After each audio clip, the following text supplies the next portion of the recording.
The gorgeous go to herself, your host with the most. Let's get in there with some of this esoteric knowledge. Yeah, I know more about all things spiritual. Let's see, yeah, I'm gonna drop a link if anybody wanna, decide to come up after, and share their thoughts and opinions on this.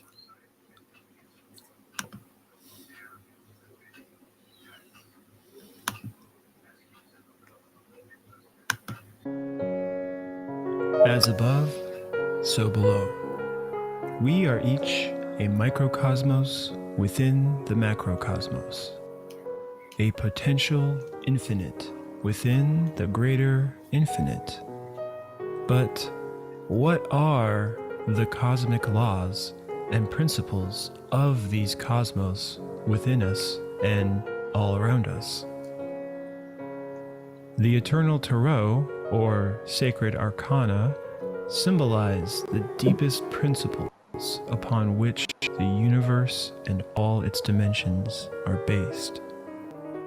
In this video series, we will explore the symbols and significance of the 22 major arcana, also known as the tarot, and their esoteric principles or laws. By first intellectually studying the tarot, we gain a temporary knowledge of them.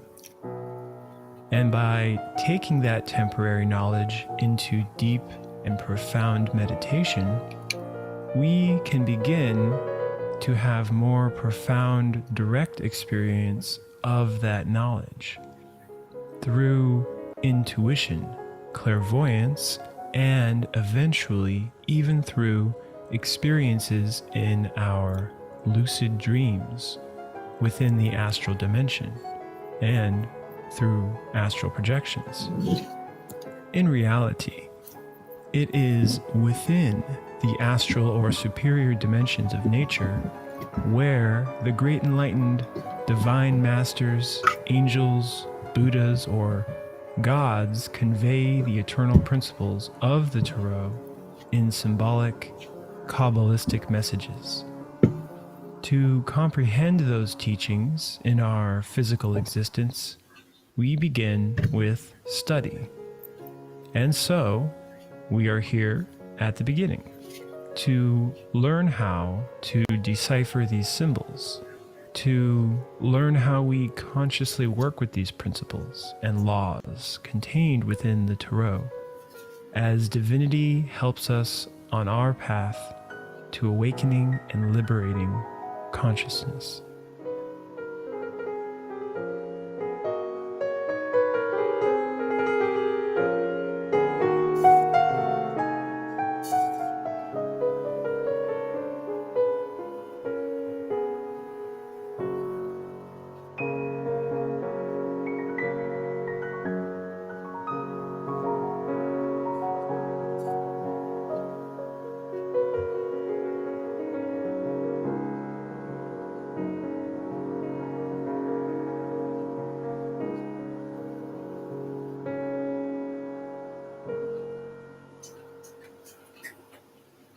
The study of Tarot and Kabbalah has two stages, or levels.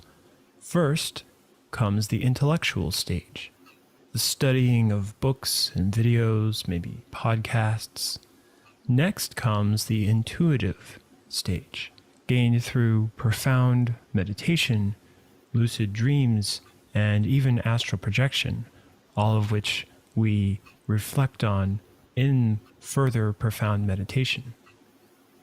In many ways, with time and patience, these three intuitive experiences of meditation, lucid dreaming, astral projecting, they become one. However, because some people only study tarot and Kabbalah at an intellectual level and never go beyond into the intuitional levels, there are two types of Kabbalists, the intellectual and the intuitive. The intellectual Kabbalist gets lost in the clunky rigidity of what is taught in books and lectures through words and sentence structure, which has a certain value of a lesser quality, let's say. Conversely, the intuitive Kabbalist neither likes nor dislikes a teaching, instead placing it in their memory and then working to verify its validity in the superior dimensions, in the astral dimensions and beyond through meditation. The word kabel in Hebrew means to receive knowledge, not from an intellectual source, but from our own direct experience, right, or gnosis. Furthermore, if the intuitive Kabbalist is practicing the three factors of any Gnostic teaching, which is the psychological death of one's legion of ego, or psychic aggregates, or psychological defects, to be spiritually reborn by transmitting one's creative sexual forces up the spine and into the heart and brain, and to intuitively find ways to sacrifice one's energies to help others, then the intuitive Kabbalist will begin to move all of their intellectual knowledge over time from the intellectual mind into the heart mind, where it can enter their soul and become an eternal part of their being. If you've ever wondered why some children are born with so much wisdom, why some people seem so spiritually advanced at a young age, this practice is the key. If knowledge remains trapped in the brain, not only is it severely limited by a lower dimensionality of limited conscious light, let's say, but those things turn to dust when our consciousness eventually leaves that particular physical body. When information enters our heart center and reaches our soul, the source of our consciousness, it is received by our being. Then our inner divinity, who truly loves us, can provide a direct experience with the fundamental truth of that knowledge, whatever that truth is in actuality. Whether that direct experience or gnosis is through profound meditation or within the dream state, also called the astral dimension, also known as astral projection, we gain far more divine wisdom to help us on our path and to help others.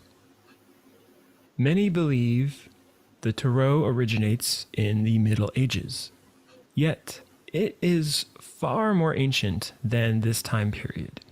And in truth, in reality, it was around the Middle Ages when formerly ancient, esoteric, hidden teachings of Tarot and Kabbalah were irresponsibly shared without guidance and out of greed or fear or pride, as opposed to divine wisdom and love. As the tarot spread across the world, tarot decks that were popularized through public carnival acts like fortune-telling and divination tables were exposed to various human desires of greed, envy, pride, anger, etc. This caused those eternal laws to become violated and adulterated by inaccurate illustrations that portray characters, situations, and ancient symbols in a misunderstood way. Thankfully, in his writings, Samael Aun Weor rendered a tremendous service to humanity by recovering the meanings and principles of the original and eternal tarot within superior dimensions, where they are written in stone. That is why we will be studying the eternal tarot cards along with writings of Samael Aun Weor and others, but especially from Samael's writings in the book Tarot and Kabbalah. And if one meditates on the teachings shared in the previous video on Lemuria and Atlantis, then one can intuitively comprehend that these eternal tarot of ancient Egyptian mystery schools originate from even more ancient spiritual teachings of those very Atlanteans and Lemurians who also received them from the superior dimensions. So tarot and Kabbalah are deeply connected. And to begin our studies, we must explore this aspect. The 22 major arcana of the tarot, as well as the Kabbalah, have a very ancient origin, which we can begin learning through a study of those writings from Samael. The Kabbalah is lost within the night of time, within the womb of Maha Kundalini, the Great Mother, where the universe was engendered. The Kabbalah is the science of numbers. The author of the tarot was the angel Metatron. He is the Lord of serpent wisdom. The Bible refers to him as the prophet Enoch. The angel Metatron, or Enoch, delivered the tarot, in which the entirety of divine wisdom is enclosed. The tarot remains written in stone. He also left us the 22 letters of the Hebrew alphabet. This great master lives in the superior worlds, in the world of Atziluth, which is a world of indescribable happiness. According to the Kabbalah, this world is the region of Kether, a very high Sephiroth. All Kabbalists base themselves on the tarot, and it is necessary for them to comprehend the tarot and study it deeply. The universe was made with the law of numbers, measurements, and weight. Mathematics forms the universe, and the numbers become living entities. When it was said that Enoch was Lord of Serpent Wisdom, this means through the incredible efforts of working in alchemy to comprehend and dissolve his egos as well, Enoch's Divine Mother Kundalini was fully risen up his spine, not just in the physical dimension, but in the superior dimensions as well. I'll leave links in the description on the fundamentals of esoteric ego death and Kundalini yoga, in case you're unfamiliar with these teachings, as they are part of the tarot and the Kabbalah, and we'll touch on them in future videos as well. As Enoch, or the angel Metatron, gave us both the tarot and the 22 letters of the Hebrew alphabet, these teachings are intimately connected. For instance, every Hebrew letter is also a number, and thus there are 22 letters and 22 major arcana. We will touch on aspects of the Hebrew letters throughout the series, but we will also explore many facets of each tarot and its association with Kabbalah. For example, aside from both the Hebrew Bible and Christian Bible, we can also find these principles of tarot and Kabbalah presented in ancient Egyptian teachings, also in Buddhist teachings, Mayan, and many other religions or yoga. Whether we are discussing the bronze serpent of Moses or the Buddhist Nagas, we inevitably arrive at the same divine source. In fact, the root of the word religion is found in the Latin word religare, which means to unite, to seek reunification with divinity that is within us. And the root word of the word yoga is found in the Sanskrit word yug, or yug, which means to yoke, to unite. So in synthesis, whether from east or west, all divine teachings that guide the development of a soul are communicated through these eternal symbols or principles or archetypes. And to further illustrate the interconnected synthesis nature of these teachings, we can look at the word Israel. Well, Israel actually is a word that is 3 in 1. Is, Ra, and El. Is, or Isis, is the Divine Mother, where Ra is the Egyptian representation of the solar Christ, or cosmic Christ, which vibrates and palpitates within all living organisms. And then El is the Hebrew word for God as 3-1, represented by various symbols, most famously within the Trinity, represented on the Kabbalah as the top Trinity, but there are also 3 trinities on the Kabbalah tree. We'll get into that later. In this introductory video, it seems good to establish a couple fundamentals. For one, the Kabbalah, or Tree of Life, is sort of like an abstract map. Yes, there's a lot of information here, but we will cover each of these 10 spheres, or sephirah, over the 22 major arcana videos. One aspect we can begin to contemplate are the 7 dimensions of reality, which today we see in contemporary media represented as the concept of the multiverse. A concept we must learn to bridge is that within the infinite universe, every multiverse is contained. What do I mean exactly? Well, as above, so below. The 10 sephirah exist within the macrocosmos that we perceive as outside, quote unquote, outside of us. And also the 10 sephirah are within each of us, who is a microcosmos of the macrocosmos. It is possible to visit the planets in a dream state, or the astral, the internal astral, and it is possible to visit the planets through astral projection as well. This is something worth meditating on, and perhaps if you've been keeping a dream journal and have recorded a lucid dream or astral experience of visiting one of the planets in our solar system or beyond, you can contemplate that experience with this deeper understanding. Let us begin to give a cursory explanation of interpreting these eternal tarot. We can use this graphic of the first tarot card, or arcanum, the Magician, to help us learn this layout a bit more. We will explore this particular arcanum and its meanings in the next video. For now, we can see that each card is arranged into a series of symbols and images besides the common Arabic numeral equivalent. There is also a Hebrew and Egyptian numeral equivalent.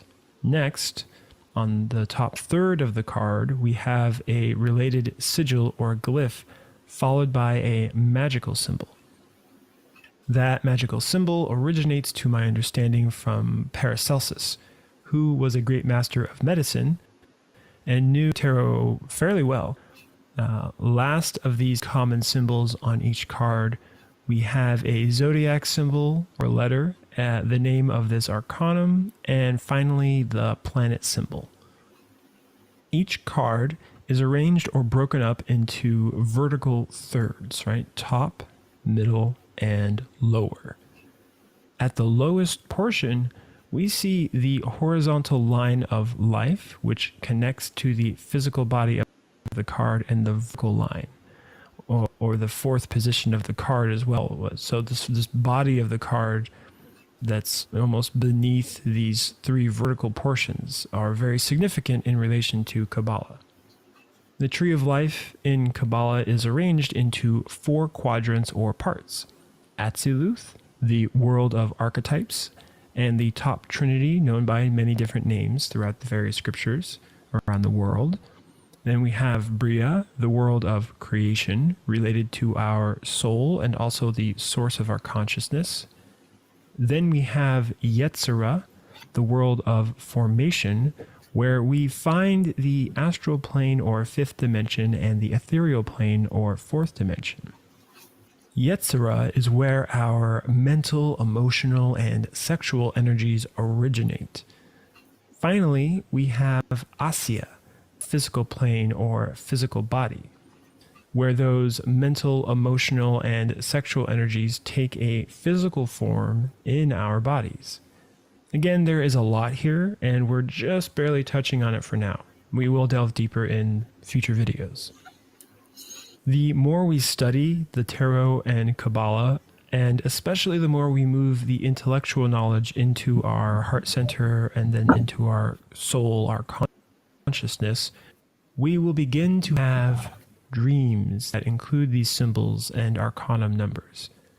When this happens, it is especially important to record our dreams and meditate on the symbols the arcanum number gives. And this can also happen in meditation when we go into deep, profound meditation and we receive images or messages from our being So it's important that we understand how to Kabbalistically add the numbers up. For example, you ask a question and you get a message or a visual message or audio message of you have to reach the 54th floor of a building in response to whatever question we might be asking. To Kabbalistically add that number up, one would add the 5 plus the 4, and because the number is 9 and thus 22 or below, we answer Arcanum 9, the Hermit, which is related to the ninth sphere, Yesod, which is in the world of Yetzirah and related to transmutation and alchemy and other aspects. So that we can then begin to study that Arcanum and meditate on that Arcanum to get a further clarification on the answer we were given. So as we work with the tarot, right, and Kabbalah over time, you can see how it's sort of like you're distilling not just the intellectual side, but more importantly, the wisdom. Now you see, Big O, how you talking about the Kabbalah, the Bible, and the Quran. See how what I was trying to tell you, how it connects up. How tarot connects up with it. But, I don't try to push down on nobody. I have my beliefs. People have their beliefs. I just put the information out there. If you want to hear it, you're welcome to listen to it. If you don't want to hear it, it's up to you.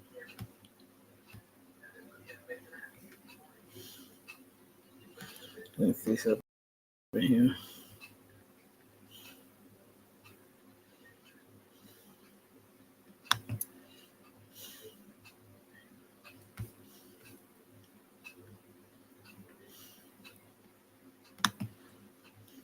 This is Symbolic Sorcery, and I am your host, Symbolic Sorcerer.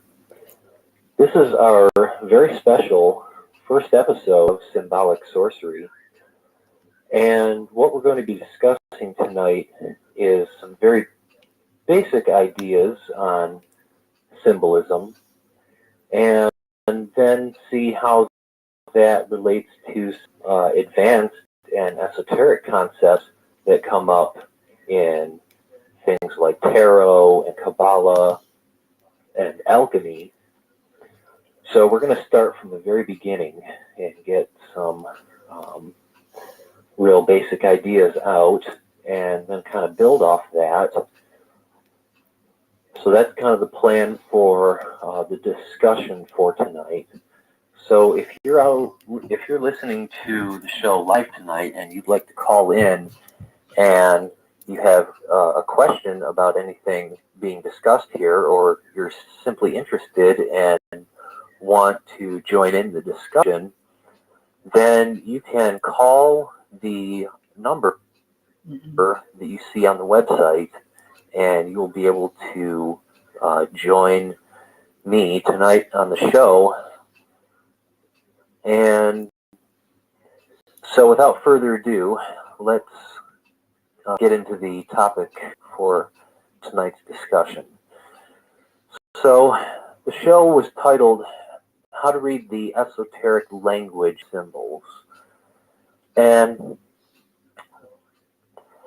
it's not really generally understood how symbols are supposed to be interpreted when we see them. There's sometimes hidden layers of meaning of symbols where we think a symbol means one thing, but to a more selective group of people, it has a deeper meaning, and that's concealed through the nature of symbols.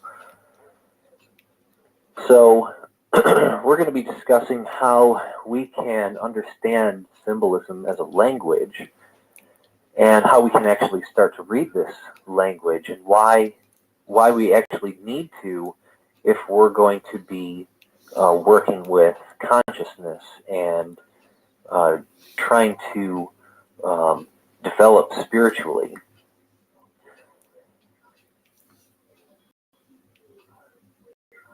So the basic meaning on symbols, if we want to look at them, are a symbol is just some sort of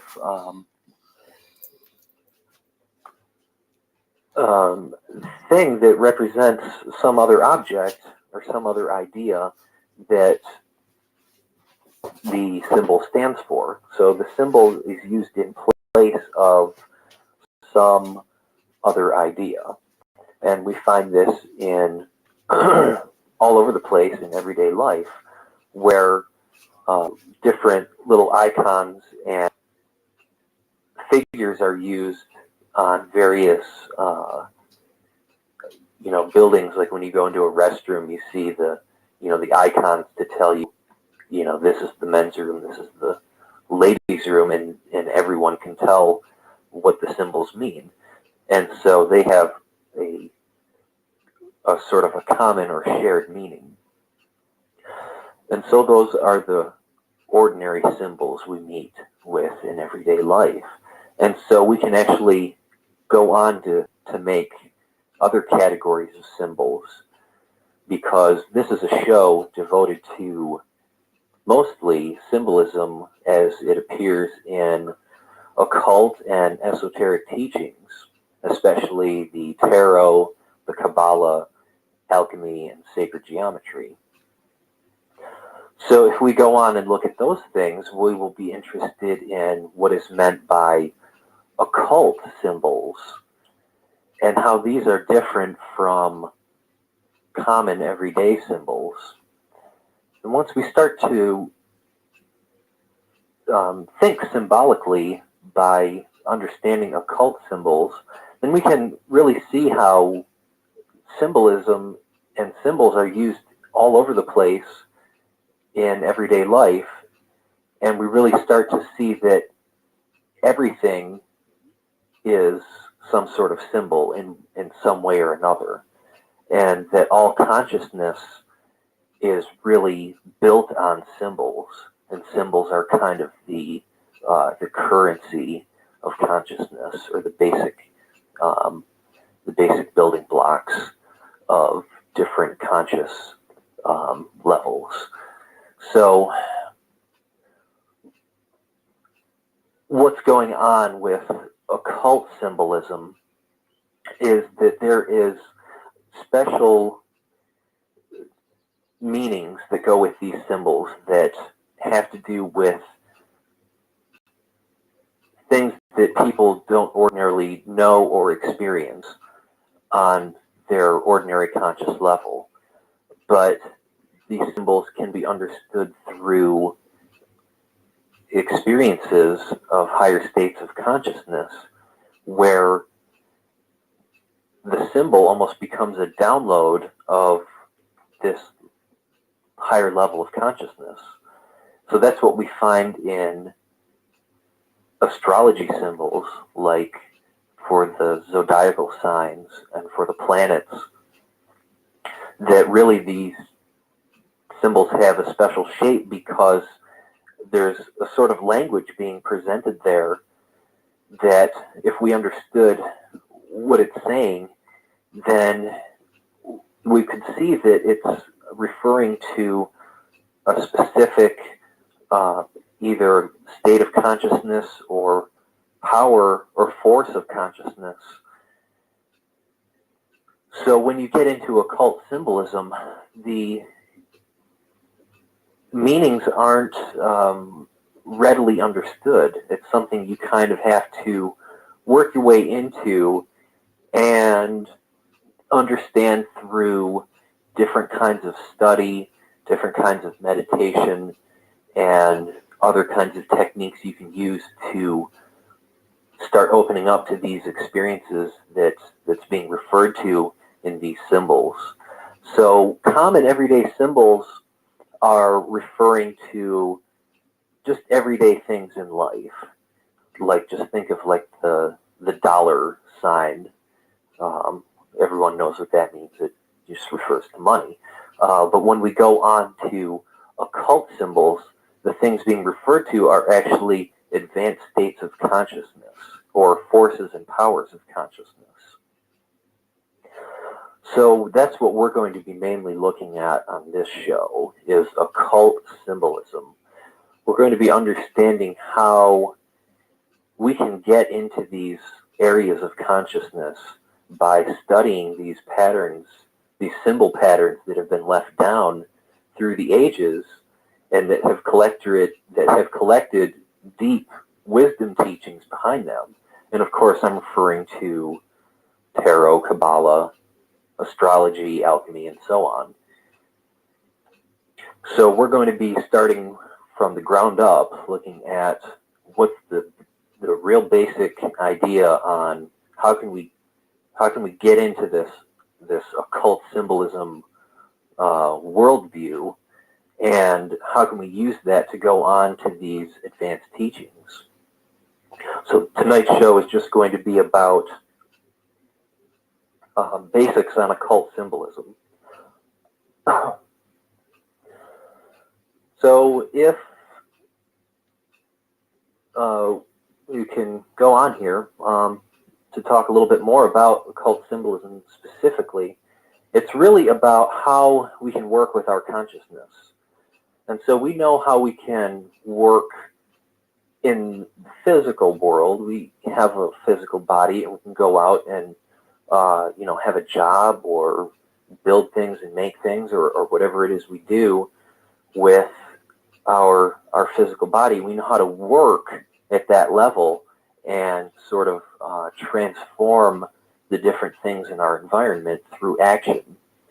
But what's going on in occult symbolism is that we're doing a kind of work that's internal. And what is going on there internally is a kind of language, a kind of pattern. And when we start to understand this language and how it's the language of symbolism, then we can start to work on the level of our consciousness, and we can start to develop ourselves in all sorts of new areas, in new mental areas, or any type of spiritual abilities we might want to develop. Really, I think studying symbolism is the way to do this, because what we're doing is we're going in and we're understanding how our consciousness works through looking at the basic building blocks, and those are symbols.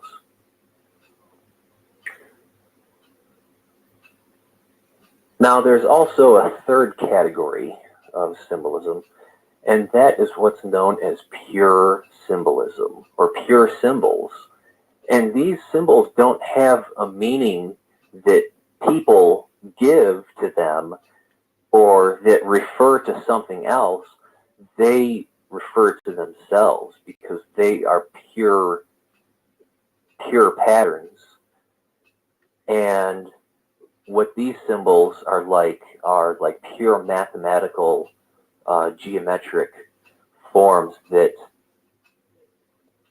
have this absoluteness to them, where it really doesn't matter what kinds of meanings or interpretations people give to them. They still have these pure absolute meanings that correspond to mathematical absolutes. So this third category of symbolism is one that's not really well understood, and so we can get into that in later shows. That's more of an advanced topic, and really that is the field known today as sacred geometry. When I talk about sacred geometry, I'm really referring to pure symbolism. And this is the kind of symbolism that is more than the language of our own consciousness. This is really the language of nature. And so what we have to try to think of what language nature is using in order to preserve and manifest itself. And whenever we think about this, the the wisest people that have ever thought about this have nailed it down to a few very basic things, and really they can all be related to each other mathematically. And so the pure symbols that are the language of nature are things like number, shape, tone, color, angle, and proportion.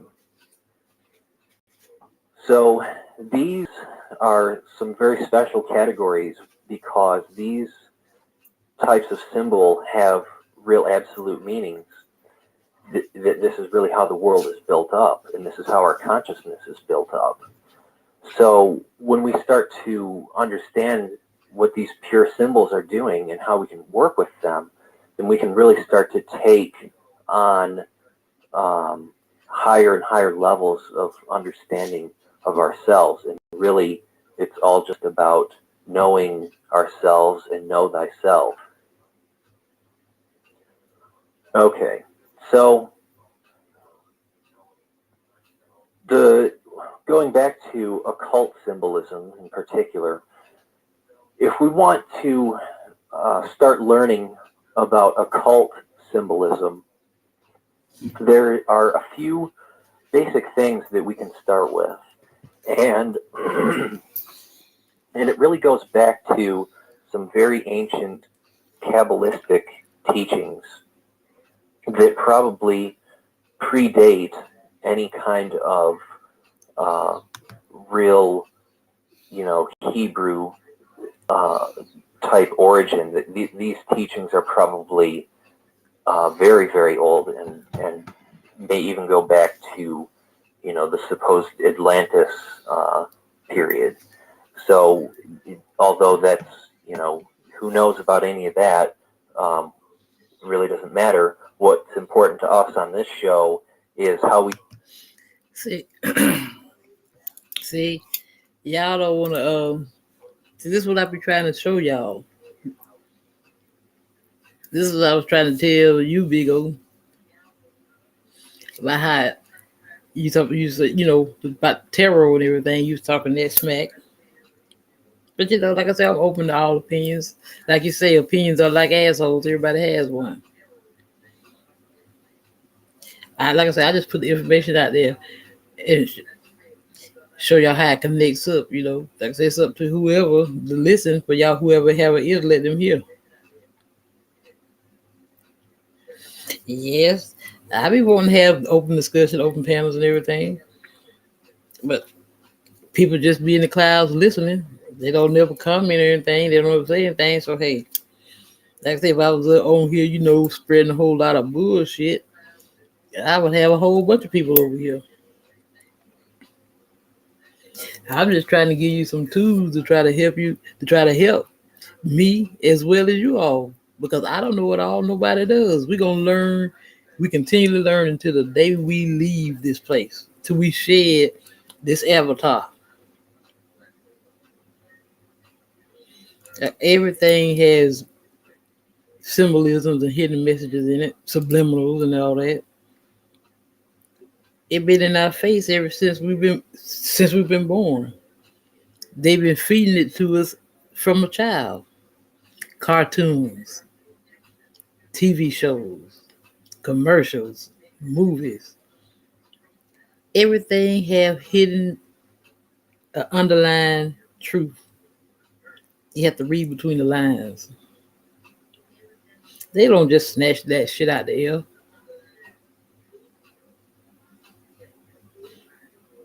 It came from somewhere. See, I have an open mind. Like I said, I'm a multi-dimensional person. I see value in everything. I just love knowledge. I love information. And then that way I can, how can I say, dissect it, interpret it, or get an understanding out of it as my spirit leads me to. Everybody just don't see things the same way.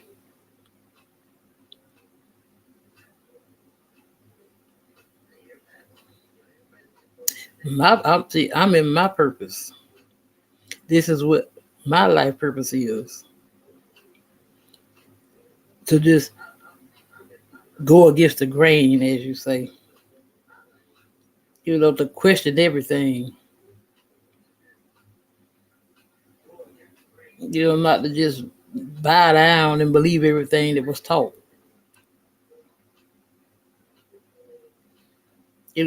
See with the third eye, go within myself and work on what I need to work on. Gain the higher understanding, the higher consciousness.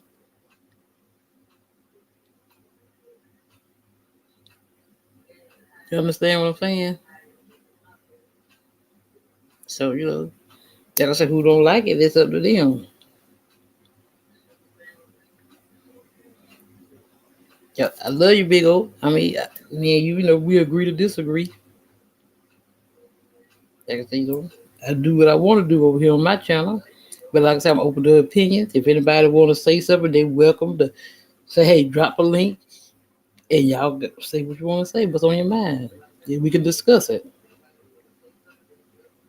Yeah, I don't know everything. No one knows everything, but some people think they know everything.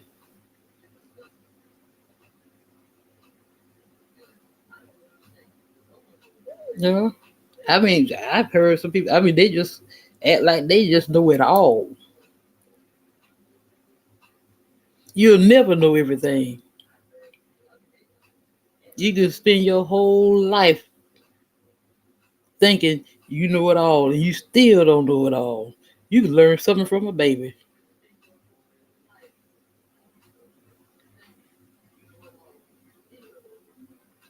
It's just up to us. It's up to us to find what our purpose is, what we are supposed to be doing, walking and speaking our truth as we see it.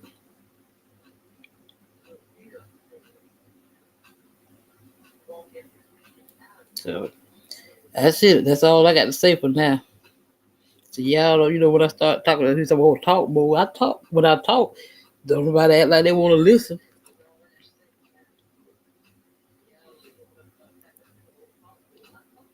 But I'm gonna say what's on my mind. I'm gonna say what spirit lead me to say.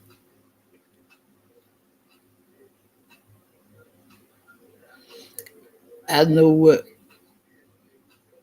I'm here to do. I just put it like that. And can't nobody tell me nothing different. Because I speak with source, with the most high. I speak to ancestors, my guides, my angels. I notice the synchronicities. I notice everything because nothing happens. I don't believe in coincidence. No such thing as coincidence. Everybody that comes into your life or on your path is put there for a reason. These are lessons that we have to learn. You learn, like I say, from everybody, from everyone.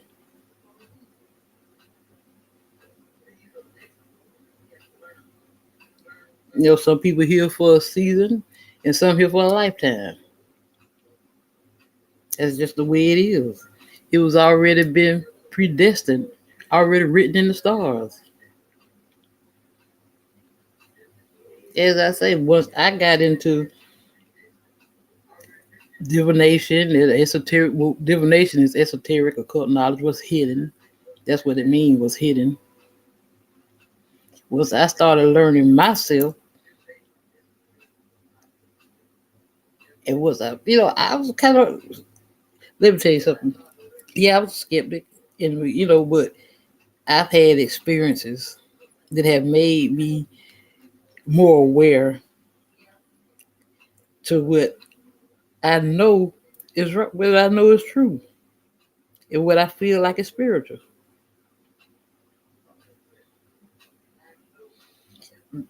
When I got to studying my birth chart, that's why I tell y'all about those placements and everything, certain areas, certain those houses on that wheel that run certain aspects of your life. It all made sense. It make more sense to me than a lot of other bullshit people be out here talking about. Let me tell you a story. I don't say I've told it several times, but I'm gonna say it again. When I was 2 years old, my biological mother left me with my parents. Like I said, I'm a preacher's kid, Reverend E.K. Hall Sr. and Lola May Hall. Those are my parents. They adopted me when I was 2.5 years old. I had to struggle with a lot of things, you know. I had abandonment wounds, abandonment issues that I had to, heal from. I really couldn't, when I was 5 years old, my parents told me who my biological mother was. I saw her, and I had to learn, how can I say, that everything, like I say, rejection is protection. I put it like that. But I wouldn't say it was really rejection. I feel like she did that from love. She was 16 when she had me. She could have just aborted me. I was born in '76. When I was growing up, I used to see where people, young women, young girls used to have babies, flush them down the toilet, leave them in alleys and all kind of shit. But I survived because it was already divinely guided like that. That things happened the way they were supposed to happen. That's it. Once I started healing, it started healing those wounds and I went within and did that shadow work. I still work because we always continually work. We continually work in process, in progress. We always trying to better ourselves. I learned that yes, we are the co-creators of our own reality. That's where it goes back to the Bible where it says that life and death are in the power of the tongue because you speak things into existence. That's why you have to be careful about those words because spells are words. Words are spells. That's why they call it spelling because you're doing spells. My mother used to tell me all the time about, when I was little, you tell a lie to try to get out of trouble. My mother used to tell me that pink piece of meat in your mouth. Talking about when I was telling lies, have got many people killed when people tell lies. When you tell lies, it's just not good to lie. Just put it like that. But it go, like I say, it goes back to what you be careful what come out your mouth. And then sometimes you try to speak things on people, and that shit come back on you. See, especially on when you speak ill on people who are out here doing what they feel is God's work or the most high source, whatever y'all want to identify with. When a person is in their purpose and you trying to hinder them from doing what the most high got them here to do, of course that shit gonna come back on you. When all you doing is living and leading from love, from the heart. I've always been like that. I've always worn my heart on my sleeve, as they say.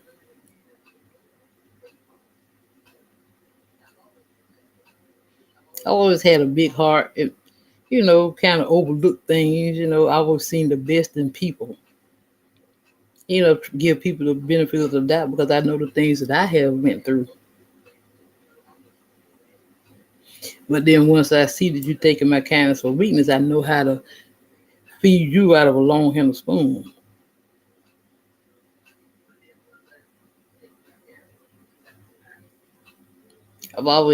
People have always been drawn to me, attracted to me for some reason.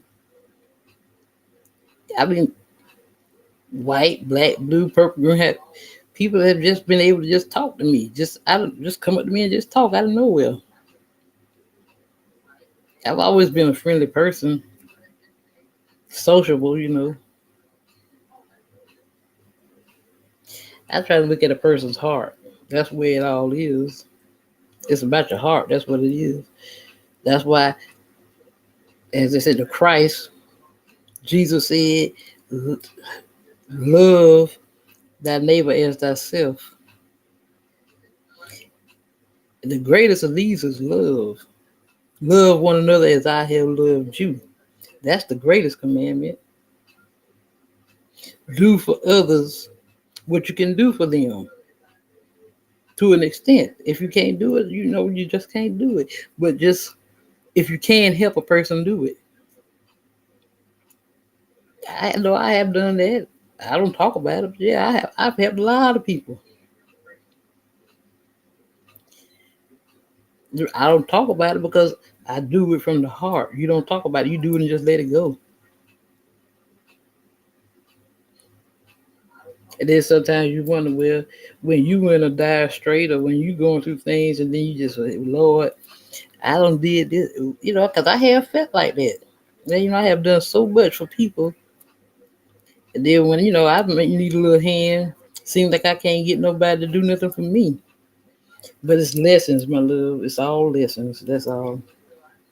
But you get blessings because I got blessed here last month. Because that's how I know I'm in my purpose. People talk about they don't like white people. You know what I'm saying? Everybody, you cannot judge all white people the same. You cannot judge all black people the same.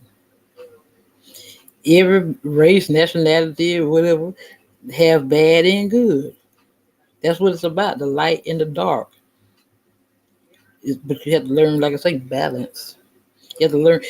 It's not always love and light. Whoever say that, they're telling a damn lie because it's not always that way. Sometimes you got to go in that shadow side and let a person know that you ain't to be played with. But just don't stay there. Treat people the way you want to be treated. That's my philosophy. Because I learned that you get back. What you put out is what you get back.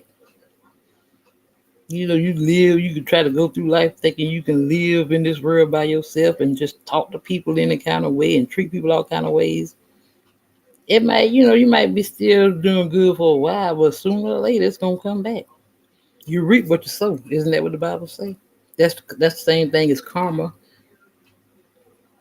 When you're on that karmic wheel, you have good karma, you have bad karma. It just depends on how you sow those seeds.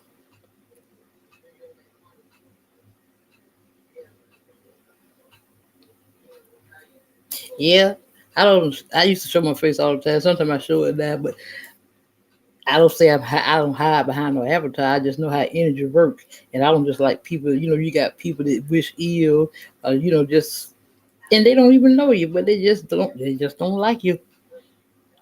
But that's how you know that your light irritate their demons. See,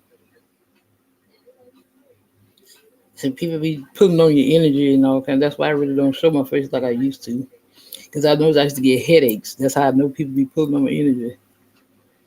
I can feel people put on my energy now, and I'm not even sure myself. People, like I said, people do spells, magic.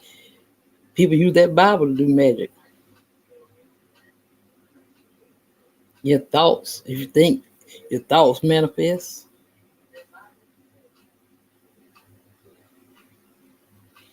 Well, let me go back to what I was saying about how people say they don't like white people. I was in Winn-Dixie here last month. I was in there shopping, and a white guy blessed me. Paid for over $200 worth of. I had over $200 worth of groceries in my bag, and he paid for it all. See what I'm talking about? I benefited from some of the things, from some of the seeds that I sowed. The Lord showed me that it wasn't in vain. It come when you least expect it. I wasn't looking for it; it just happened, and I just started crying and hugged him and kissed him. He said, "You act like you ain't never had anybody do nothing good for you." I said, "Nothing like this." He said, well, I'm not worried about it. He said, because I know it's gonna come back. I said, that's right. What you get, I told him the same thing. I said, what you put out is what you get back. You do good, you get good. Bottom line. It's just as simple as that. He said, I thought I was gonna put a smile on your face. And you thought, I said, well, these are tears of joy. I had to come back and say something about it. That's what I say. I wasn't raised that way. I grew up around with white people, black people. Grew up playing with white kids and stuff. That just wasn't the way. Like I said, I was raised. I wasn't really raised to see color, but if I've had experienced discrimination. Yes, but you don't discriminate against a certain race just because of certain people. Because of certain people, everybody not the same. I have had, like I say, I have had white people do more for me than y'all niggas have. But y'all talk about y'all don't like white people.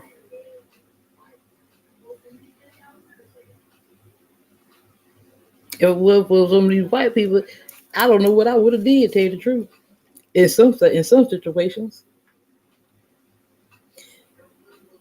we all are connected, my loves. We are created in the image of the Most High. We are connected to Him. Everything is connected. The plants, the trees, the animals, everything.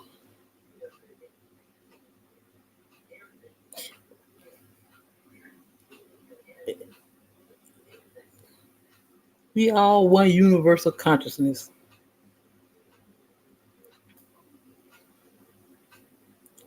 They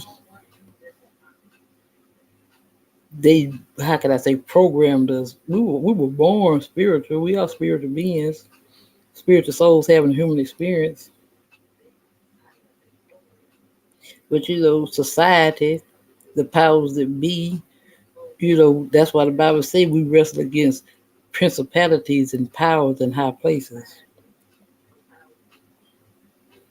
They know all this shit that I'm teaching y'all. They've been know it, and they use it for bad.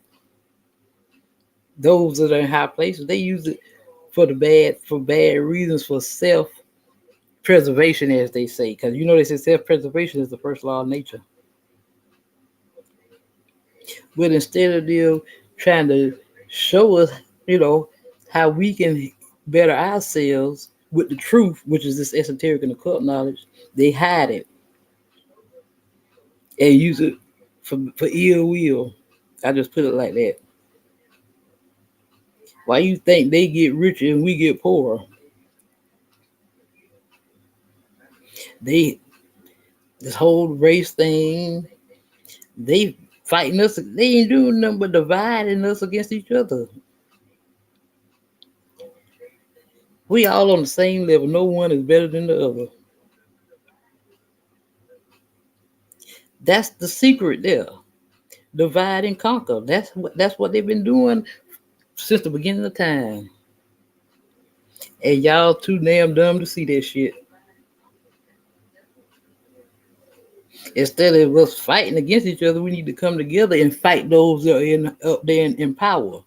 That's when we can start gaining something.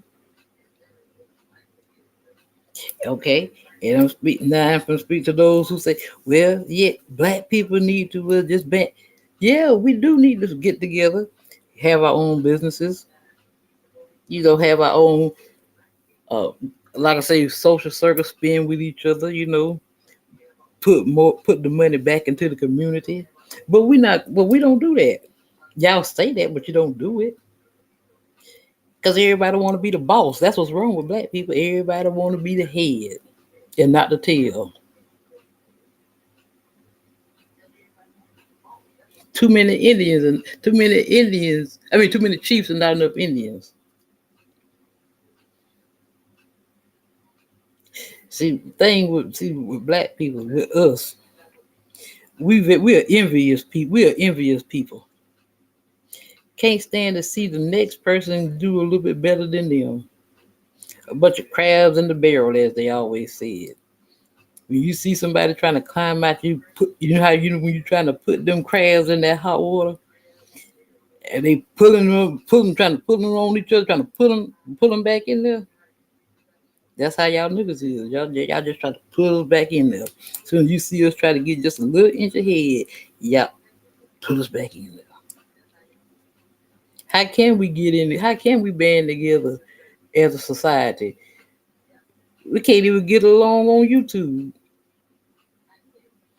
So how in the hell y'all gonna get along in reality? Like I say, everybody think they know it all. When you need to listen more instead of running your mouth so much. Like I say, I don't know it all. I never said I knew it all. I love knowledge. I learn every day, every minute. I learn along with you all. That's what we're here to do, to help one another, each one teach one. That's what it's all about. You see, I'm talking, y'all don't want to hear that, though. Oh, say, talk more, talk more. I'm talking, but y'all don't want to hear it. See, that's the problem. Y'all don't want to hear the damn truth because you can't handle the truth.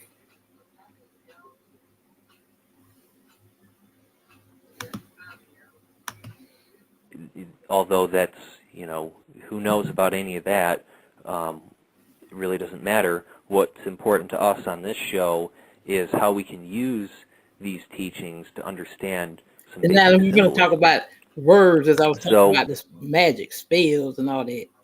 Now let's go here.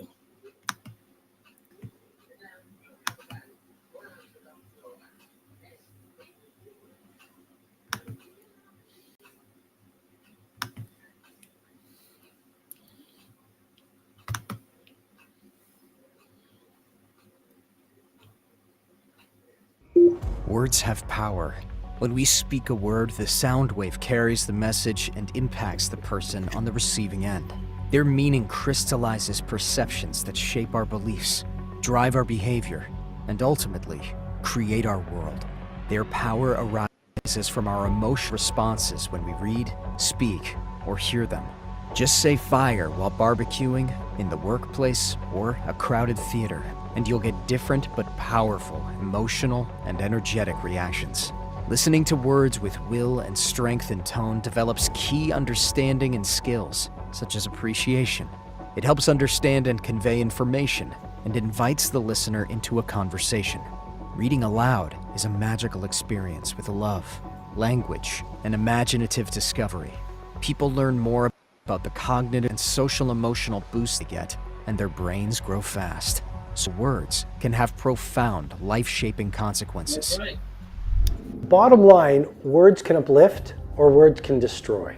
Period. And if you look at a Nelson Mandela, or you look at a Martin Luther King Jr. in his I Have a Dream speech, he used the language that lifted up an entire nation, that showed people what was possible, that painted a gorgeous picture of the future. Many people don't realize that magic still operates when everyone involved has long since grown up.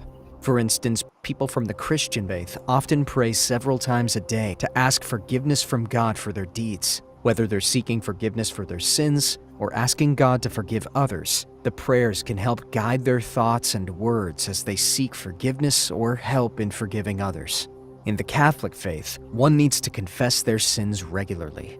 This great act of acknowledging and expressing in words can push the limits of power.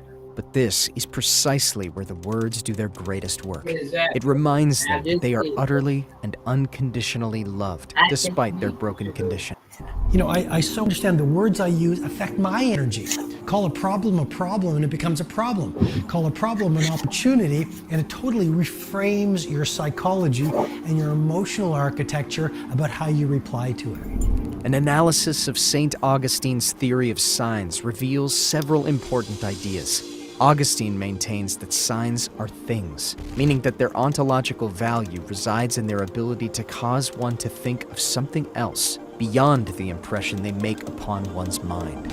It's also relevant because thinkers within the religious tradition have addressed the problem of language, which has perplexed religious figures for a long time. The problem is perhaps most famously addressed by Dionysius the Areopagite, who in the mystical theology speaks to the problem of naming God or describing God's attributes. For Augustine, nothing is learned from a sign, only from what it represents. The purpose of signs, therefore, cannot be to teach. One crucial distinction exists between natural and conventional signs. A natural sign is the sign which necessarily directs one's mind to the object signified. The words of Scripture are conventional signs, and their meaning can thus not be necessarily surmised. For this reason, other sources of knowledge than signs must exist for the Scripture reader. 3 such possibilities exist for Augustine. The first is the interpretation of Scripture. Through several texts, Augustine develops and expounds a complex theory of language. The basic idea is that one can come to truths of Scripture through interpretive skills. These skills are partially available to the reader due to training, but mainly due to character traits in the reader. The key traits are humility and charity. The second possibility is innate ideas. This idea seems a likely possibility, given Augustine's Neoplatonic sympathies. This idea is that the truth of Scriptures resides in the individual, but words of Scripture enable the reader to recollect these truths. The brain is a remarkably malleable organ. It develops, adapts, learns, and relearns from birth to old age, even after being injured. Language is an essential component of how the brain magically functions throughout life. When you think of intentions, you know them to yourself. Putting them in explicit words usually helps create absolute clarity in your mind. Some intentions coexist as equally vital, but it's crucial to establish your top priorities. The nonverbal expression of intentions is through imagery. For all the emphasis in education and our culture on language as indeed an important tool, it's good to remember that most of the brain and mental processes have nothing to do with language at all. A picture is indeed worth 1,000 words, and pictures in your mind of your intentions, including both the path toward them and their fulfillment, are valuable. Collective thought theory involves examining issues from the many ways of understanding and using those ways of understanding to obtain a more complex interpretation of the issues. The vast atmosphere of elemental essence is ever answering to vibrations caused by thoughts, feelings, and desires. It's thrown into commotion by a rush of any of these, like bubbles in boiling water. The duration of the form depends on the strength of the impulse to which it owes its birth. The clearness of its outline depends on the precision of the thinking, and the color depends on the quality of intellectual, devotional, and passional of the thought. The vague thoughts which are largely produced by undeveloped minds gather around themselves loose clouds of elemental essence when they arrive in the astral plane, and drift about to other clouds of similar nature, clinging round the astral bodies of persons whose magnetism attracts them, either good or bad, and after a while disintegrating to form a part of the general atmosphere of elemental essence again.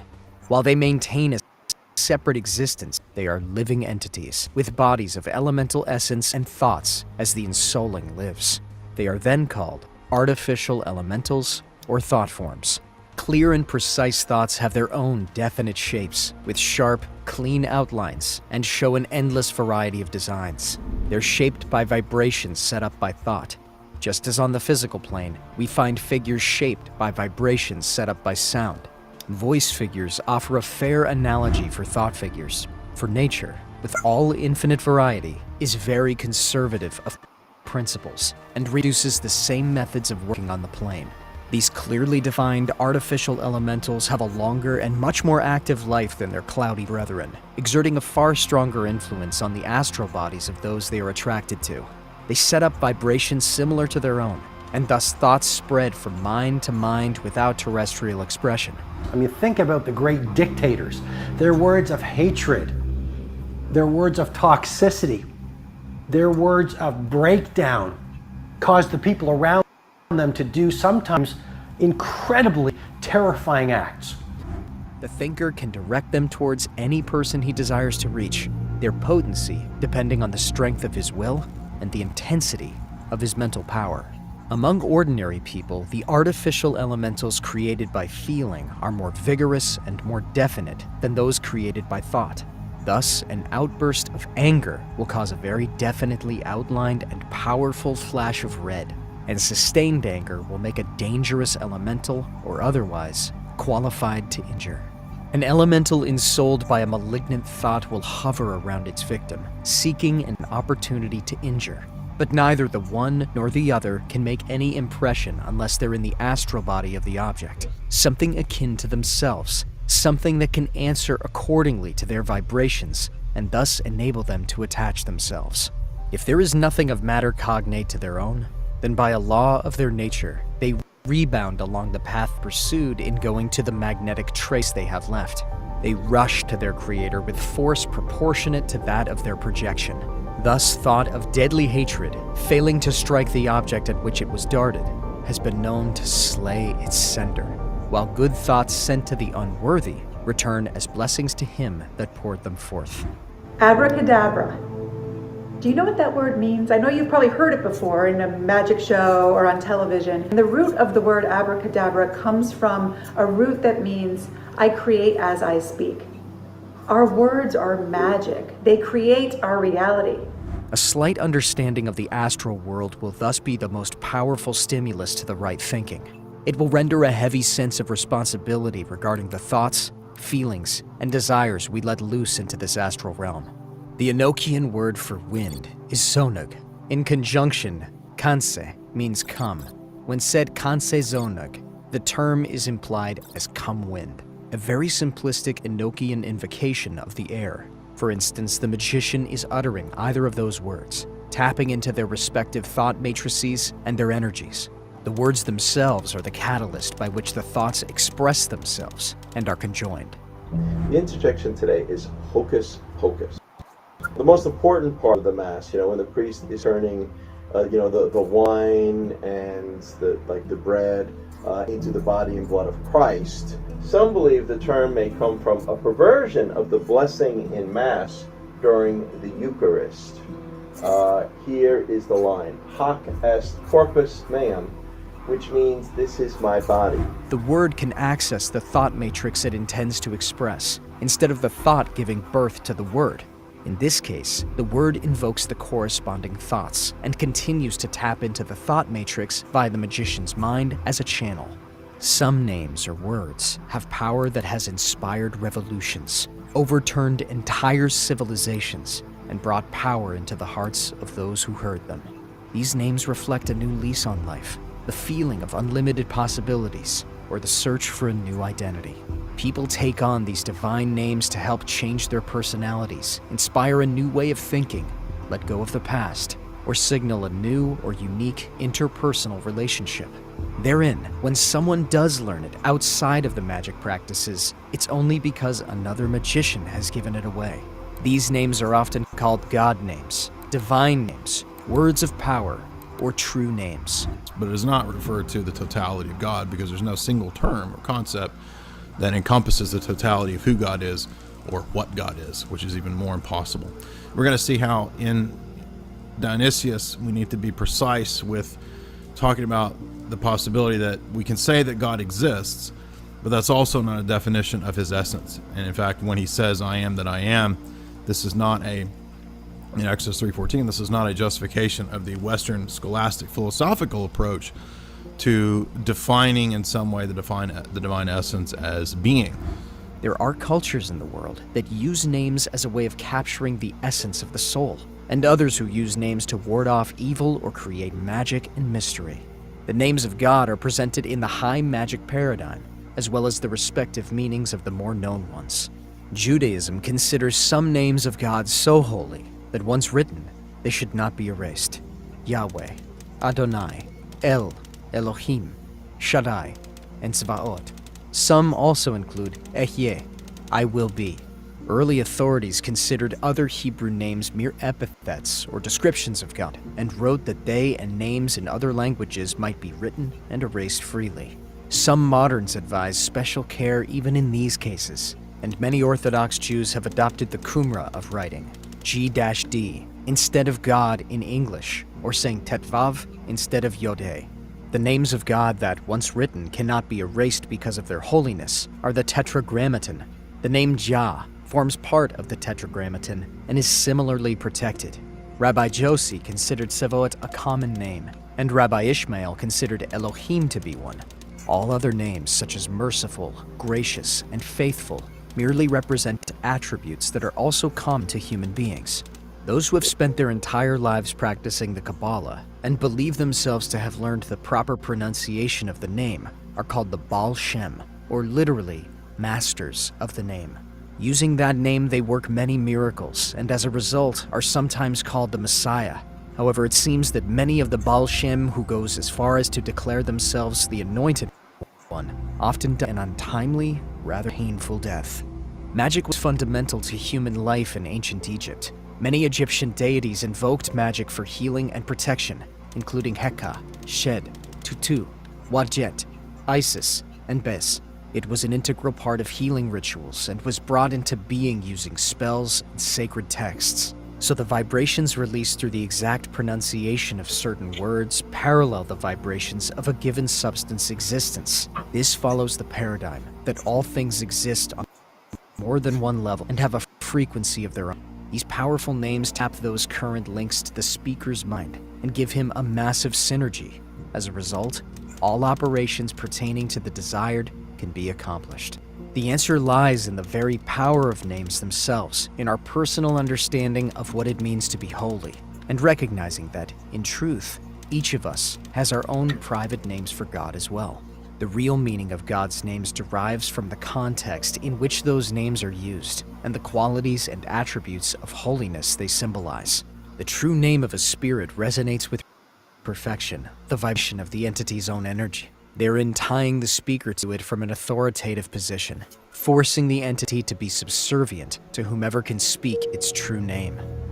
It's a flip of the way you think about things. So people are walking around and telling people, they're calling people on the phone. Can you believe they just repossessed my car? This and that just happened to me. I'm broke and this and that. All they're doing is talk, they're speaking spells. Every time you talk, you're casting a spell. Even when you pray, you're casting a spell. It could be a good spell or a bad spell. Hidden knowledge is often inscribed in coded letters. Most of the occult alphabets are simple substitution ciphers. Instead of creating an entire language, one may create a new alphabet that correlates to the letters of the language one wishes to encode. If one imagines a book of magic, the image that comes to mind will be a substantial tome filled with arcane incantations, ancient languages, and most of all, complex and strange symbols. The practice of European magic is inextricably linked with the symbolic. But what are the origins of this collection of symbol systems?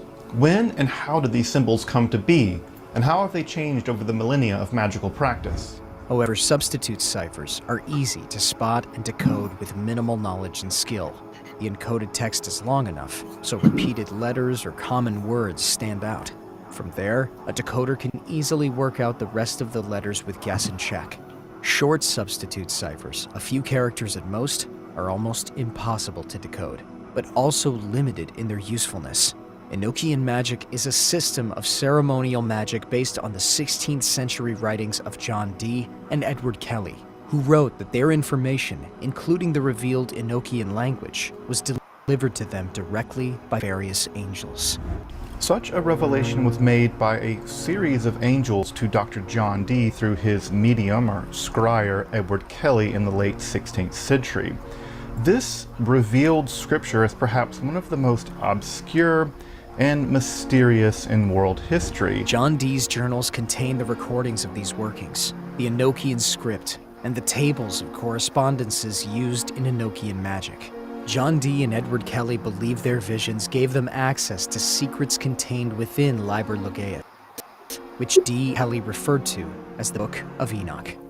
What you think Moses was doing when he turned the rod, his staff into a snake and all that? It wasn't nothing but magic. I just told y'all fools that you perform perform spells every day. Every time something come out your mouth. That's why you have to be careful. Like I tell you, life and death in the power of the tongue. The Bible says that. I told you it's esoteric. See, Christianity wants you to just take the Bible literally. But when they know it's something deeper in there, they know they've been knowing They are told not to tell us the truth.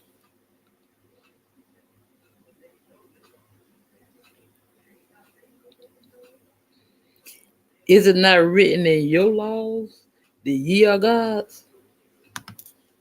Magi from Latin were priests in Zoroastrianism and the earlier religions of the Western Iranians. The earliest known use of the word magi is in the trilingual inscription written by Darius the Great. Exactly. The magi are the wise being. They were magi who was stop following the eastern star, the Bethlehem. Say they had seen the star in the east.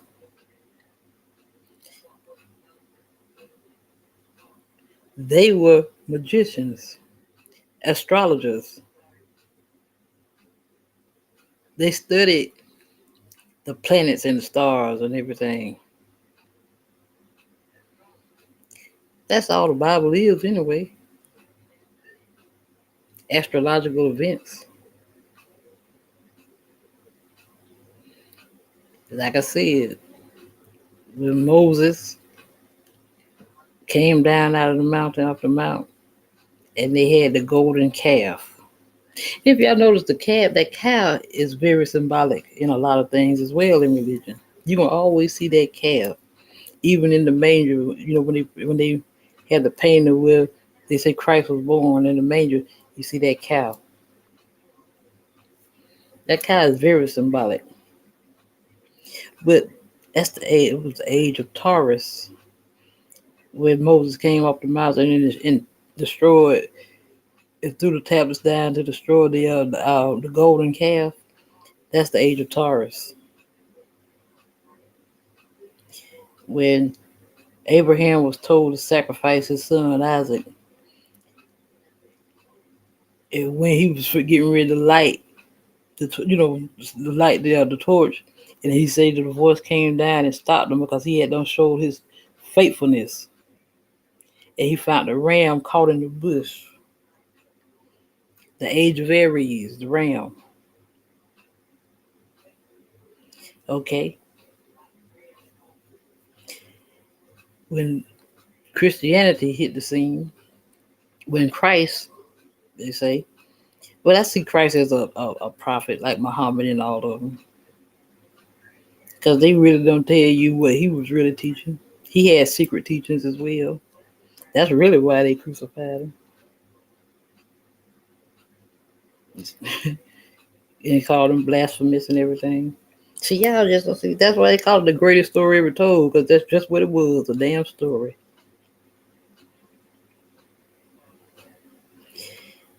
Why you think Christians use the fish as their symbol? Follow me and I will make you fishers of men. Isn't that what he told them? On the Sea of Galilee? Follow me and I will make you fishers of men. The age of Pisces, my loves, the fish. That symbolized the beginning of Christianity. Now you hear everybody talk about the age of Aquarius. And when he left and he said he gonna leave what he told the disciples, he said, follow the man who was carrying the jar of the pitchers, follow him into the house in which he goes. That's the age of Aquarius. That's what I tell y'all about the houses in your birth chart. But I'm dumb, I'm crazy, I don't know what the hell I'm talking about. Great, known as the Behistun inscription. Old Persian texts predating the Hellenistic period refer to a magus as a Zervanic and presumably Zoroastrian priest. Pervasive throughout the Eastern Mediterranean and Western Asia until late antiquity and beyond, was influenced by Greek. The older word for a practitioner of magic includes astronomy, astrology, alchemy, and other forms of esoteric knowledge. This association was the product of the Hellenistic fascination for Pseudo-Zoroaster, who was perceived by the Greeks to be the Chaldean founder of the Magi and inventor of both astrology and magic, a meaning that still survives in the modern-day words magic and magician. Ogham is an alphabet that appears on monumental inscriptions dating from the 4th to the 6th century AD, and in manuscripts dating from the 6th to the 9th century. It was used mainly to write primitive and Old Irish and Old Welsh, Pictish, Latin.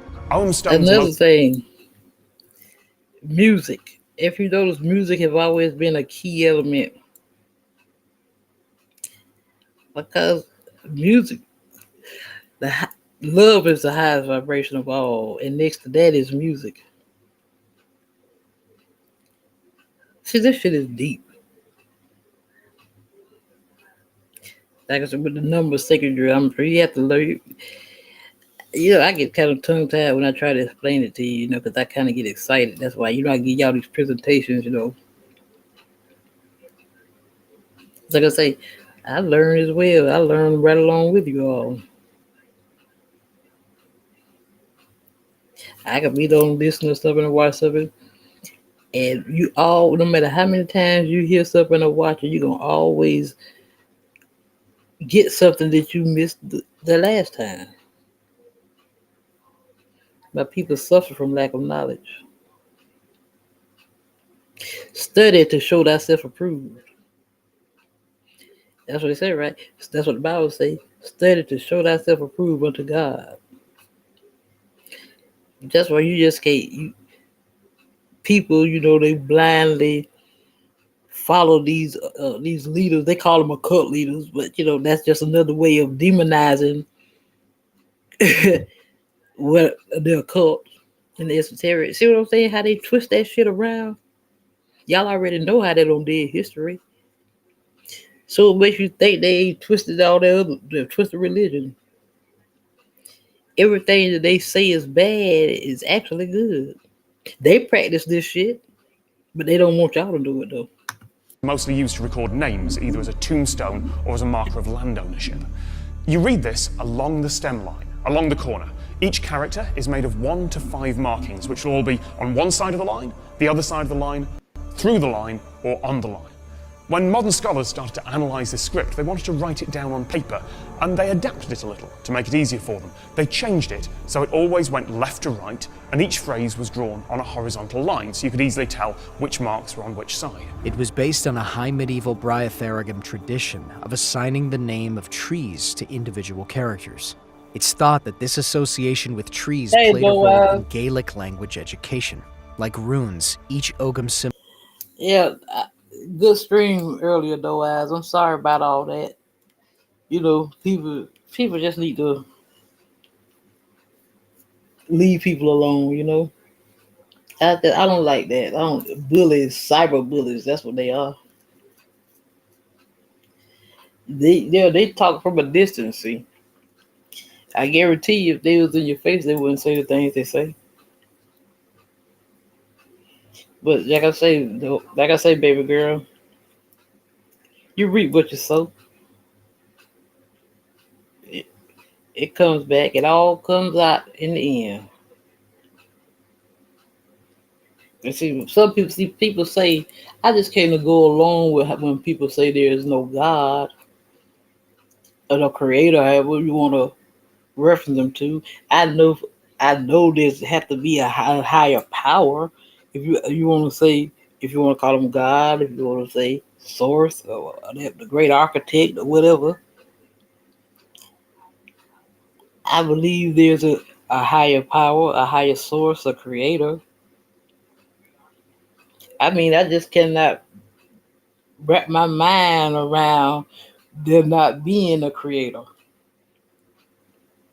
Although I know religion has been twisted because they took spirituality and made it into a religion, into their religion, how they wanted us to perceive it, what they wanted us to know.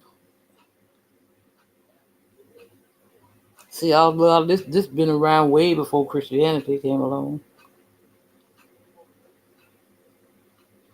And see, people don't realize that Christianity really is pagan.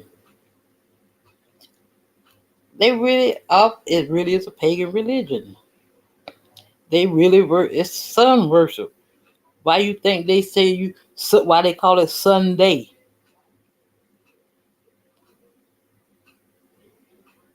They say they know what they say. They know. How can I put? Like I said, I get my words twisted. The sun illuminates things, shines light on things that are done in the dark. That's why I always say what's done in the dark comes to the light. You see what I'm saying? All these sayings and these superstitions that these old people said back in the days, people just say, oh, that's superstition, wives' tales, and all that shit. But them old people knew some shit. They took the spirituality out of religion. They would expect you to just follow them blindly on every word they say.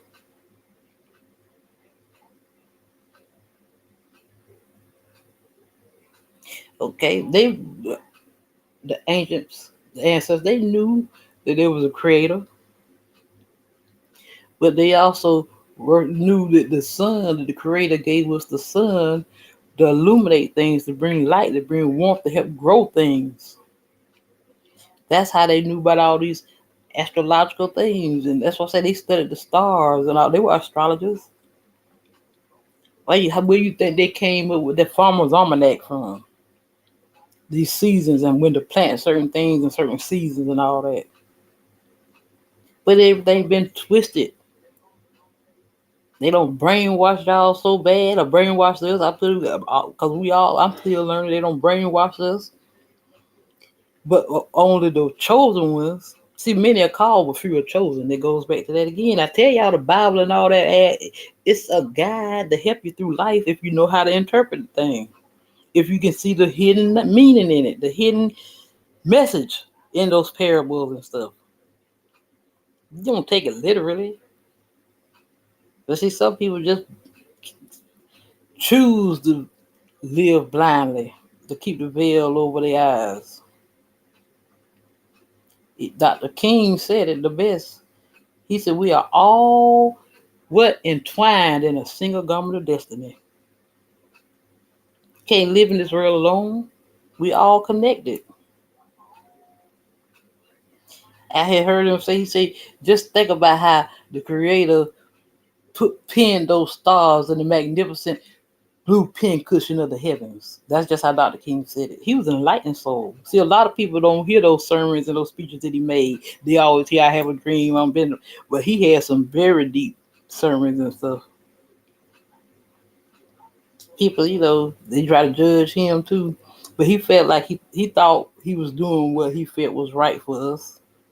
But after he realized what was really going on, that's when they killed him.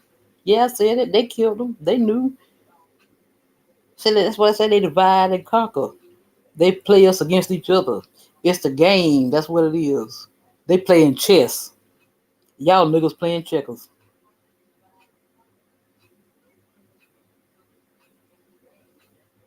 That's why I try to tell y'all. Y'all out here with all this hate wars and stuff, fighting against each other, and they up sitting back laughing because they pulling the strings like a puppeteer.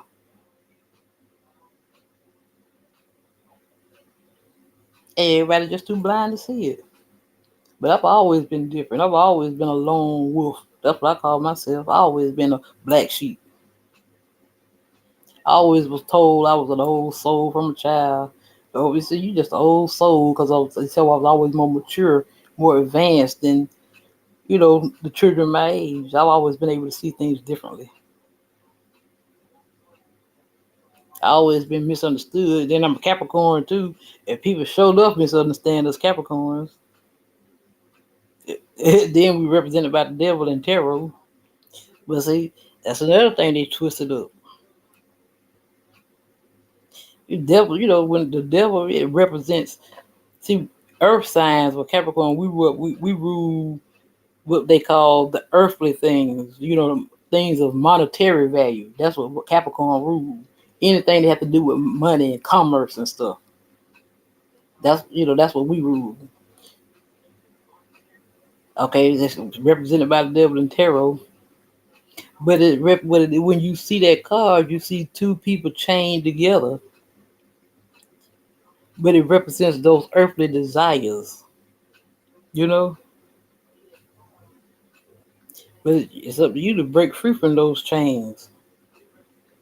You have free will.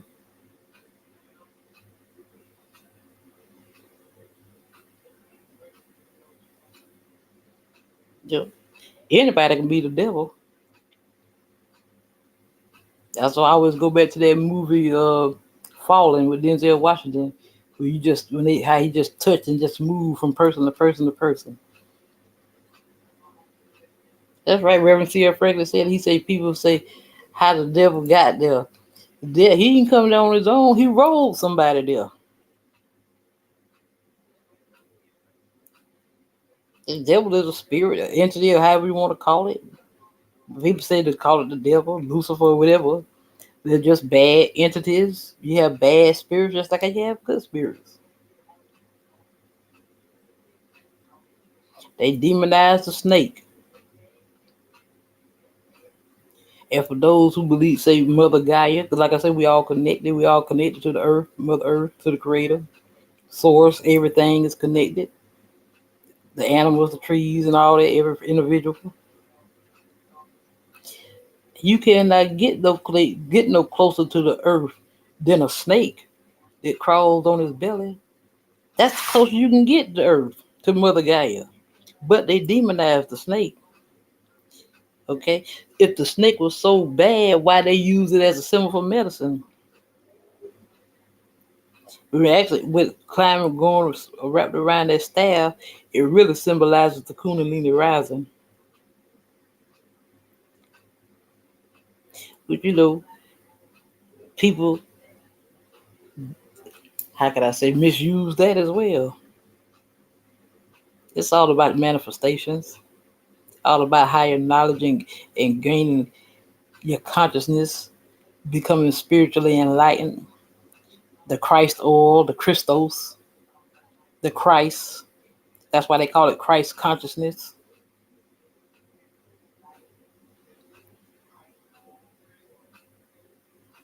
That's why they say we strive. What they say we reach for the mark of the high calling in Christ Jesus. That's why they say Christ Jesus, not Jesus Christ, because the Christ is in all of us.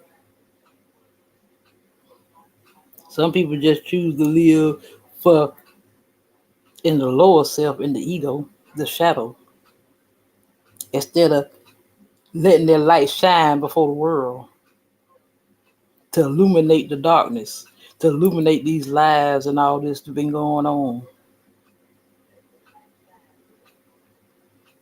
But as I say, I walk and I talk with the Most High because He lives in all of us.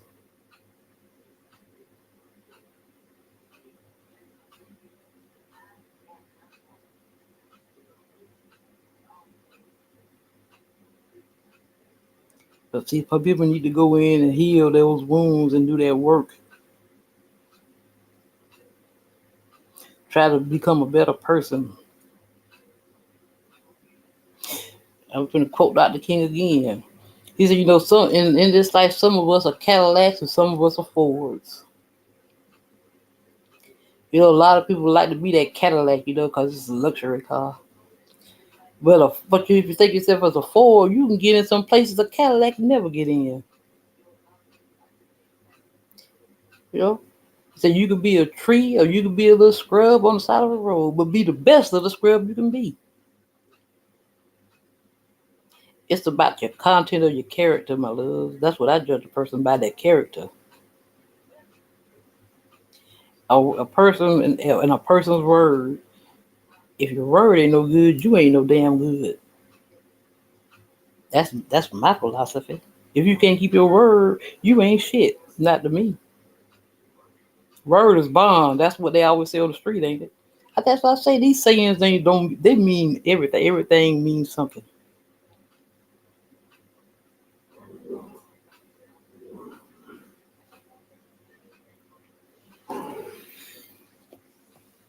But yeah, that's what we do. That's how we travel through this life. Dr. King said, man has not yet begun to live because we have not reached our fullest potential yet. Some people reach a certain mark and they just choose to stay there. So I'm all about knowledge. Like I say, I put the material out there. It's up to whoever to hear it. If they want to hear it, to comprehend it and get some understanding out of it, that's fine. As long as I know that I'm doing what the Most High want me to do, my purpose. Like I said, I don't care what nobody else thinks. As long as the people who need to hear it get it, I'm satisfied with that. I know I did what I'm supposed to do. Goes back, like I say, back all of it. People say they don't believe in the tarot and astrology, but it all goes hand in hand. The tarot is the journey of the soul. It helps to guide you. That's why they call it the fool's journey. You have to take that leap of faith and just be guided by spirit. And just know that you're going to be protected and be taken care of as long as you're doing what you're supposed to do. Yeah, if you're doing bad, you're going to prosper for a little while. But that's why I always that's like, but I'm going back to the Bible again. Say the first will be what? Last, and last shall be first. Told you it's all spiritual.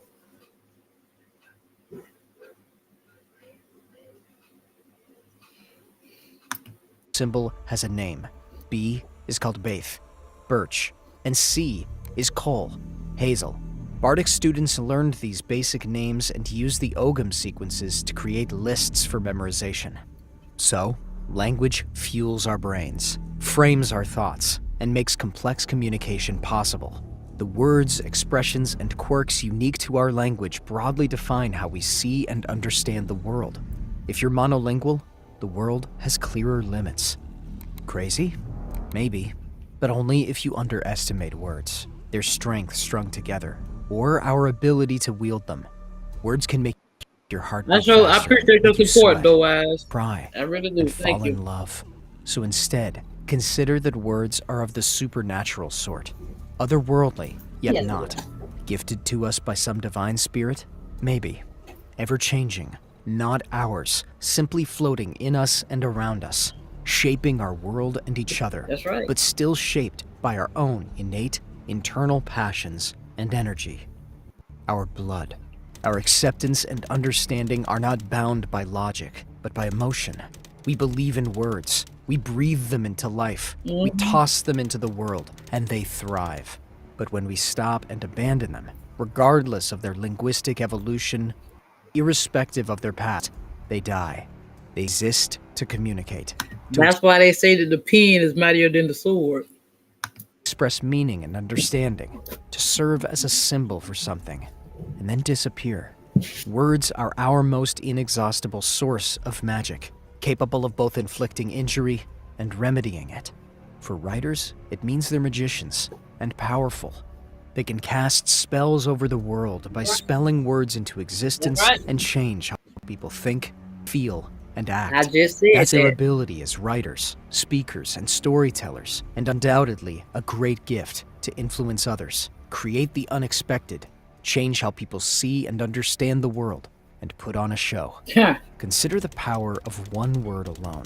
A single, magical word can not only change something's meaning, but it can also convince someone to change how they think. That's right. The sparks of imagination are burning in your brain at this very moment. Your creativity, like a child's, explodes with unrestrained possibility.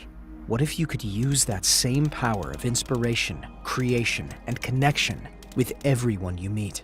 We can call ourselves wielders of words, sorcerers, charmers, creative conjurers, magical beasts, and we're free to spell words into existence at will.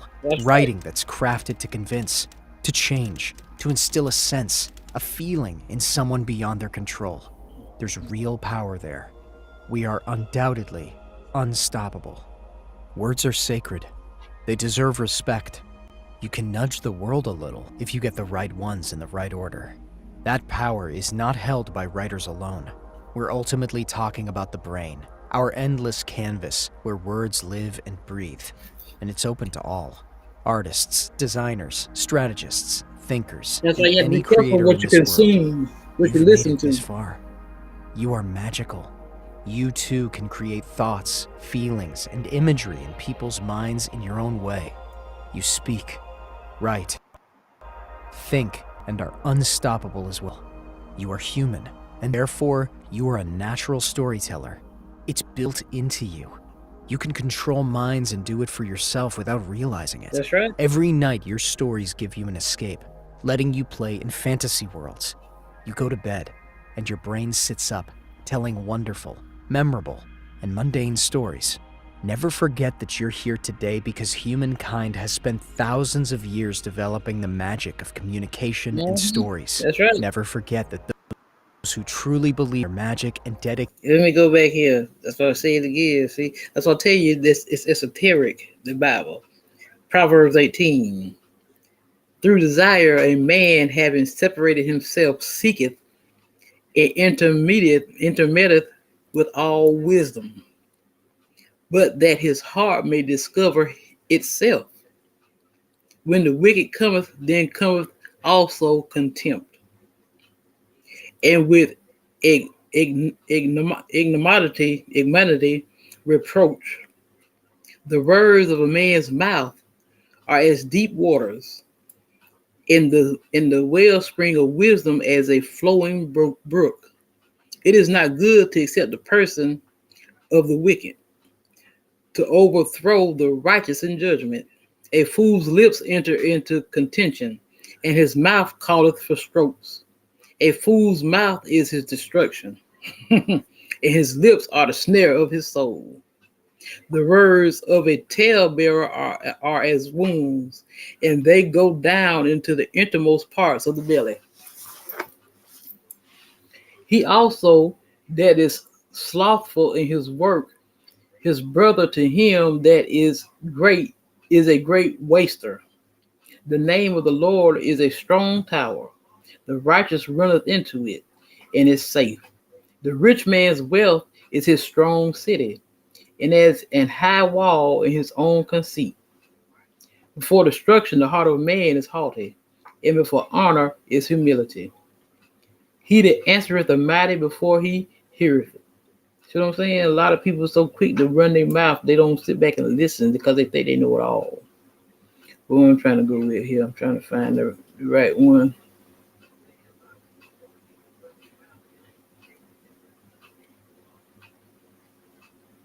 Proverbs 18:21.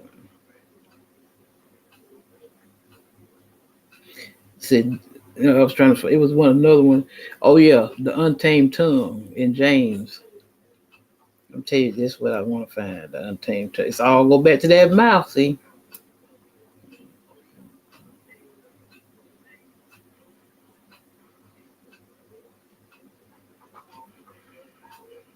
I'm gonna whoop y'all little behinds biting on my shoes talking about puppies. Okay. But no man can tame the tongue. It is a restless evil, full of deadly poison. I'm talking about, be careful with them words. With the tongue we praise our Lord and Father, and with it we curse men, who have been made in God's likeness. Out of the same mouth come praise and cursing. See what I'm talking about? You know, it's like a spark.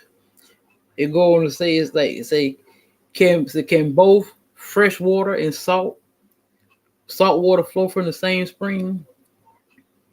My brothers, can a fig tree bear olives or a grapevine bear figs? Neither can a salt spring produce fresh water. See what I'm talking about? Do y'all understand that? Y'all use that saying, y'all say y'all love the Most High, but y'all, that same mouth, y'all talk shit about people. But you say you're righteous. Who is wise and understanding among you? Let him show it by his good life, by deeds done in the humility that comes from wisdom. But if you harbor bitter envy and selfish ambition in your hearts, do not boast about it or deny the truth. That's what I tell you about. It's all about that heart. That's what God gonna judge, the heart. Not about what you don't communicate, what you have accumulated. It's your heart. The question is, what have you done for others? That's what it's all about. Do for others.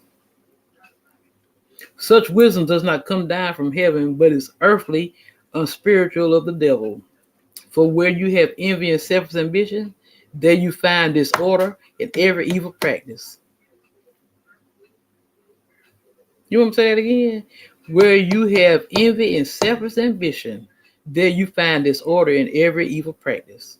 But the wisdom that comes from heaven is first of all pure, then peace-loving, considerate, submissive, full of mercy and good fruit, impartial and sincere.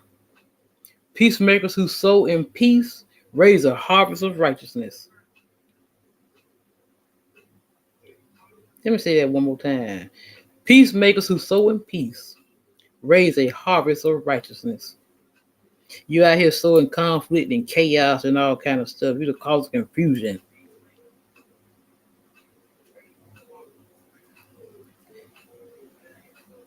And you think you're gonna get good deeds, good, have good karma? Nah, baby. You're gonna ride high for a little while, but what go up must come down. Dedicated themselves to wielding it in new, powerful, exciting ways will live forever. Never forget that you are a force of nature with all the power of the universe on the tip of your tongue. Words are mankind's most incredible creation. That's right. Capable of transcending time and space, controlling the human mind, capable of anything. So embrace words and their power. Read, write, tell stories, and wield your magic. Be a magician. That's right. I've been on a couple of hours now, but I hope y'all was able to gain, some understanding, or, was able to get something out of this, or what I just shared. As always, beloveds, if you sinner with God, He will sinner in you. Because, like I say, He lives in all of us.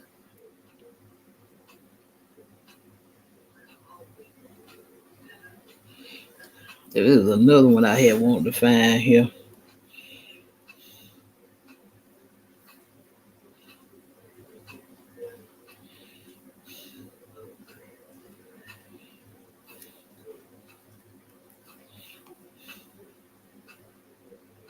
It was one I saw where I'm trying to find it, which verse that is. Where it was talking about how that tongue can start so much. It's just like a spark. How a spark can cause a forest fire. That's just how deadly that tongue is. You can speak something about somebody, or speak on something that it could be it's not true, and before you know it, it's gonna spread all over everywhere. That's just how bad, just how deadly that tongue is. That's just how powerful words are. So as always, beloveds, go within so you never go without. As above, so below.